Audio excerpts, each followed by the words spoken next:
असम की राजनीति में इस वक्त जो चल रहा है वो किसी फिल्मी पटकथा से कम नहीं है। 32 साल तक कांग्रेस का झंडा उठाने वाले भूपेन बोरा ने आखिरकार पार्टी को अलविदा कह दिया और 22 फरवरी को बीजेपी ज्वाइन करने का ऐलान कर दिया। अब सियासी गलियारों में सिर्फ एक ही सवाल गूंज रहा है कि क्या भूपेन बोरा दूसरे हिमंता बनने की राह पर हैं? याद कीजिए, कभी कांग्रेस के मजबूत रणनीतिकार रहे हिमंता बिस्वा शर्मा ने जब कांग्रेस पार्टी छोड़ी थी तब भी इसे अंदरूनी नाराजगी भर बताया गया था, लेकिन वही नेता आज असम की सत्ता के शिखर पर बैठे हैं और कांग्रेस को हाशिए पर धकेल चुके हैं। अब इतिहास जैसे खुद को दोहराने की तैयारी में दिख रहा है। पूरा घटनाक्रम बेहद दिलचस्प रहा। इस्तीफे की अटकलें उड़ी, फिर डैमेज कंट्रोल शुरू हुआ, खुद राहुल गांधी से बातचीत हुई।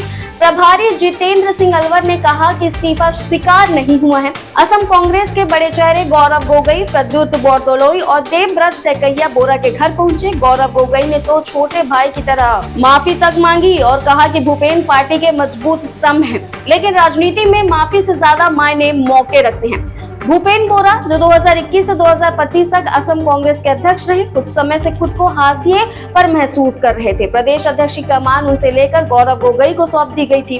बोरा का आरोप है कि उनकी सलाहों को दरकिनार किया गया और पार्टी की दिशा बदल रही है। उन्होंने सांसद रकीबुल हसन पर भी वैचारिक झुकाव को लेकर गंभीर सवाल उठाए। दिलचस्प बात यह है कि जब कुछ महीने पहले प्रदेश अध्यक्ष की कमान बोरा से लेकर गौरव गोगोई को सौंपी गई थी, तभी हिमंता बिस्वा शर्मा ने सार्वजनिक रूप से कहा था कि भूपेन बोरा के साथ अन्याय हुआ है और वे जल्द ही कांग्रेस छोड़ देंगे।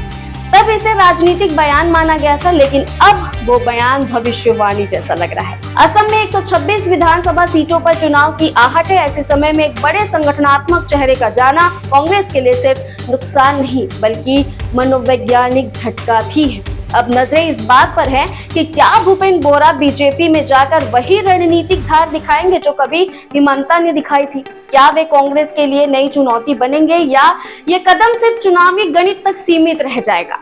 असम की राजनीति में खेल अभी बाकी है, लेकिन इतना तय है कि ये दाव छोटा नहीं है। तो भूपेन बोरा के कांग्रेस छोड़ बीजेपी में शामिल होने पर आपकी राय क्या है? कमेंट सेक्शन में जरूर बताएं और ऐसे ही लेटेस्ट अपडेट्स के लिए वह भारत को सब्सक्राइब करना ना भूलें।